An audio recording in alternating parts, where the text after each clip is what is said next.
Bonjour, bienvenue sur Lueur. Il était souffrant, au lit, dans sa chambre. Sa mère était assise à côté de lui. Et voilà qu'il rêve de la terreur. À l'époque de la Révolution, assiste à d'abominables scènes de meurtre et se retrouve lui-même cité à comparaître devant le tribunal. Il vit là Robespierre, Marat, et tous les tristes héros de cette sinistre époque, fit face à leurs questions et fut condamné en raison de toutes sortes d'incidents annexes qui ne se sont pas fixés dans son souvenir. Puis, accompagné d'une foule innombrable, il fut conduit au lieu d'exécution. Il monte sur l'échafaud, le bourreau l'attache sur la planche, celle-ci bascule, le couteau de la guillotine tombe, il sent que sa tête est séparée du tronc. Il se réveille en proie à la plus épouvantable angoisse. Il découvre alors que le baldaquin de son lit s'était effondré et avait touché sa vertèbre cervicale, comme l'aurait fait le couteau de la guillotine.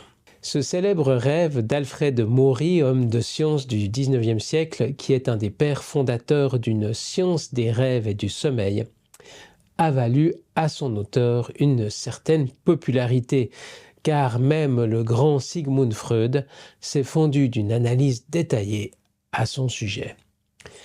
Évidemment, voilà ici un rêve cohérent et plein de détails d'une finesse et d'un réalisme étonnant. Mais ce qui laisse le plus pantois, c'est bien le fait qu'un événement extérieur, comme la chute d'un baldaquin sur la nuque du rêveur, coïncide exactement avec la chute de la lame de la guillotine dans le rêve. Comment est-ce possible qu'un événement mettant fin à un rêve puisse diriger toute la structure narrative du rêve pour coïncider avec cette chute, dans tous les sens du terme, si précise? Il existe à ma connaissance peu de théories pour l'expliquer, et l'une d'entre elles est que le rêveur reconstitue en une fraction de seconde tout le rêve pour qu'il puisse arriver à une conclusion logique en rapport avec les événements extérieurs. Pourtant, selon les études actuelles sur le rêve, il semblerait bien qu'un rêve dure quand même quelques minutes, de 4 à 6 minutes environ. Bien entendu, il existe quand même des rêves de quelques secondes et nous ne savons pas quel niveau de complexité ils peuvent atteindre, même si cela semble difficile d'imaginer un rêve avec une multitude de détails se composer au moment même d'un choc qui participe de notre réveil. Et si après tout le rêve n'était qu'une distanciation de notre réalité temporelle, dans les replis de notre conscience, là où le temps n'a pas la même linéarité que dans la réalité quotidienne.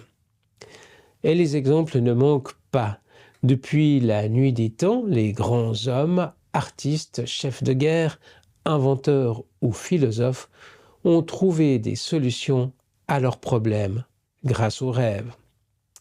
Je vous propose ici un petit florilège des rêves les plus célèbres qui auront changé, pour certains d'entre eux, le destin de l'humanité tout entière. Pythagore, pour commencer, aurait rêvé d'un cygne qui aurait tracé un triangle dans l'eau en nageant, puis se serait déplacé pour fendre ce triangle en deux parts, ce qui l'aurait fait prendre conscience de son fameux théorème, comme quoi le carré de l'hypoténuse est égal à la somme des carrés des longueurs des deux autres côtés. Jules César, également, la veille de son assassinat, rêvait d'un présage annonçant sa mort. Bien plus tard, Thomas Fariner, en 1666, rêva d'un incendie se déclarant dans sa boulangerie et le lendemain, le grand incendie de Londres éclata et commença dans sa boulangerie. Abraham Lincoln, 16e président des États-Unis, a été averti de son assassinat par un rêve où il assistait à une cérémonie funèbre dans la Maison-Blanche. Quand, dans son rêve, il demande pour qui étaient ces funérailles, on lui répond que le président a été assassiné, ce qui lui arriva peu de temps après. Dimitri Mendeleïev, le découvreur du tableau périodique des éléments, il y a rêvé dans tous ses détails avant de le coucher sur le papier à son réveil. Elias Howe a inventé la machine à coudre grâce à un rêve. Inventer la machine à coudre n'était pas une entreprise facile et Elias Howe butait sur un problème insoluble. Il ne savait pas comment faire passer le fil dans l'aiguille. À court d'idées, il fit une nuit un rêve où, capturé par une tribu, il fut mis au défi d'inventer cette machine en une nuit. Sinon, ce serait la peine capitale. Travaillant dans son rêve toute la nuit, il vit poindre le jour dans le désespoir car il ne trouvait toujours pas la solution. Il fut amené à sa mort et sur le chemin, il vit les lances de ses gardes qui étaient trouées à leur sommet. Il se réveilla et comprit qu'il fallait faire le chat de l'aiguille près de la pointe et non vers l'autre extrémité. Le mathématicien Srinivasa Ramanujan a trouvé des solutions mathématiques dans ses rêves.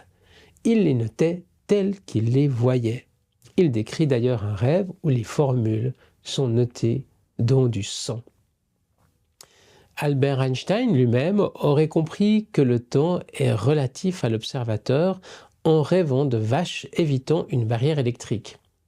Il a pu voir en rêve la scène du point de vue du paysan qui branchait le courant, puis de son propre point de vue dans le rêve pour réaliser que la scène ne serait pas comprise de la même manière selon le point d'observation.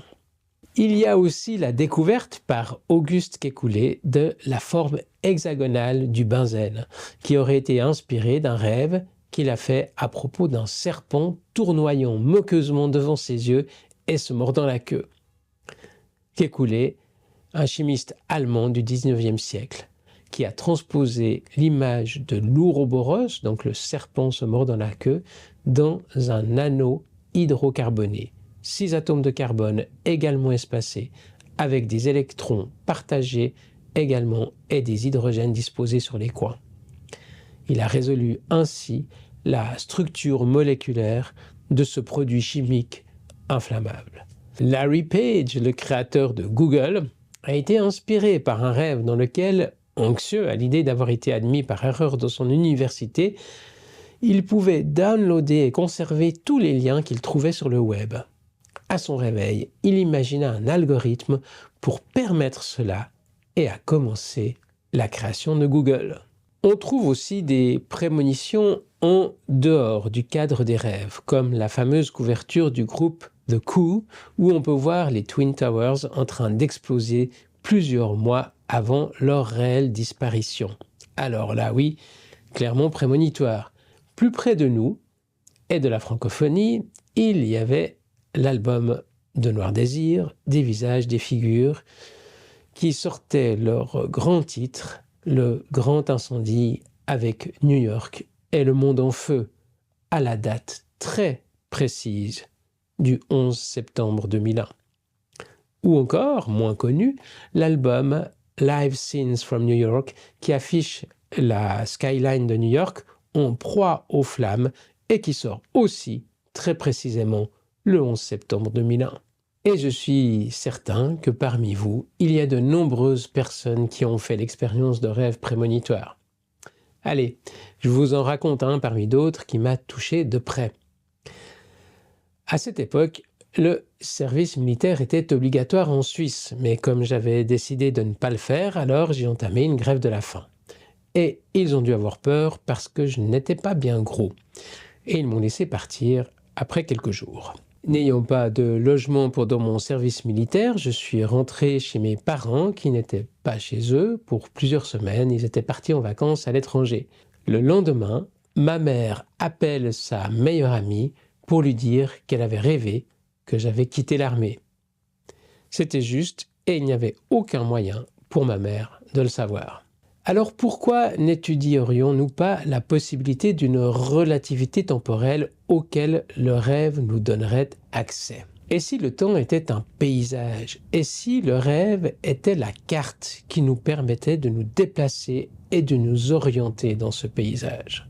Quand nous prenons une carte pour faire une randonnée en montagne et que nous voulons arriver à ce petit clocher à flanc de falaise, à 3 heures de marche de l'endroit où nous nous trouvons, nous savons qu'en suivant telle route, en cheminant le long de tel ruisseau et en gravissant tel flanc de montagne, nous verrons au final le petit clocher représenté par une croix sur notre carte.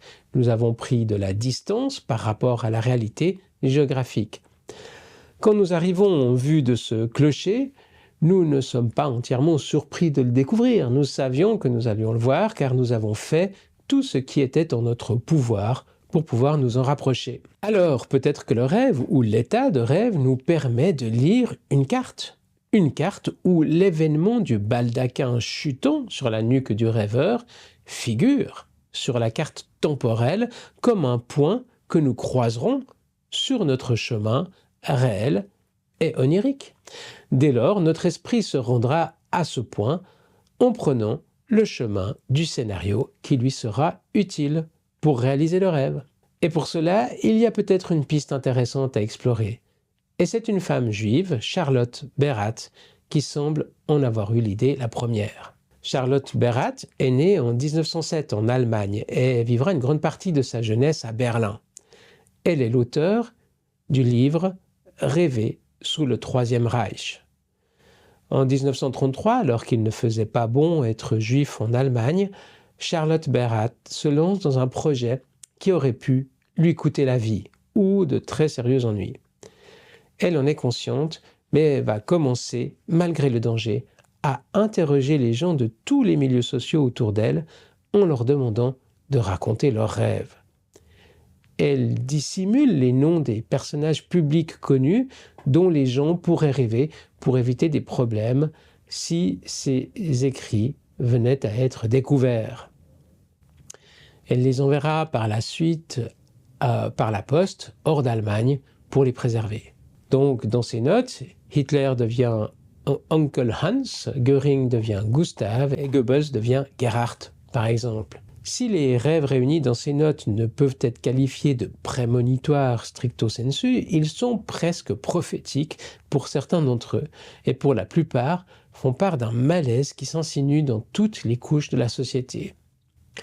Bruno Bettelheim, l'éminent psychothérapeute, dira même à propos de ce livre que les rêveurs au plus profond d'eux savent ce que ce régime est vraiment. Les gens qui laissent leur témoignage font des rêves où il y a du contrôle de la pensée, où des gens sont attachés à des machines qui lisent leurs pensées. Il y a aussi ce rêve où un directeur d'usine ne parvient pas à faire le salut nazi lors d'une visite de son usine par Goebbels. Quand enfin il y parvient, après ce qui est ressenti comme une demi-heure d'essai, son omoplate se brise. Ou encore, ce rêve glaçant dans tous les sens du terme, où un avocat juif rêve en 1935, 6 ans avant les déportations de masse, qu'il traverse une étendue gelée pour arriver au dernier endroit sur Terre où les Juifs sont encore tolérés. Quand il est sur le point d'arriver, un garde-frontière rose comme, je cite, un petit cochon de pâte d'amande, jette le passeport de l'homme loin sur la glace de manière à ce qu'il ne puisse pas être récupéré. Alors que la terre promise est là, verte sous le soleil. Ce livre en dit tellement sur cette époque et sur les signes qui étaient déjà fort présents avant que la folie nazie ne se déploie totalement, qu'on se dit qu'il serait bon, peut-être, de mettre en place un observatoire indépendant des rêves. Un endroit à la fois réel et virtuel dans lequel chacun serait invité à écrire ses rêves par thème pour donner la possibilité à des observateurs avisés de venir étudier les grandes tendances des sociétés, les peurs et peut-être des prémonitions répétées. Comme la physique semble nous dire que le temps n'est pas linéaire, alors peut-être qu'il y a là une piste à explorer. Nous avons peut-être la possibilité par le rêve ou par d'autres états modifiés de conscience de nous dissocier du temps. Voilà, merci de m'avoir suivi jusqu'ici. À la prochaine. Ciao.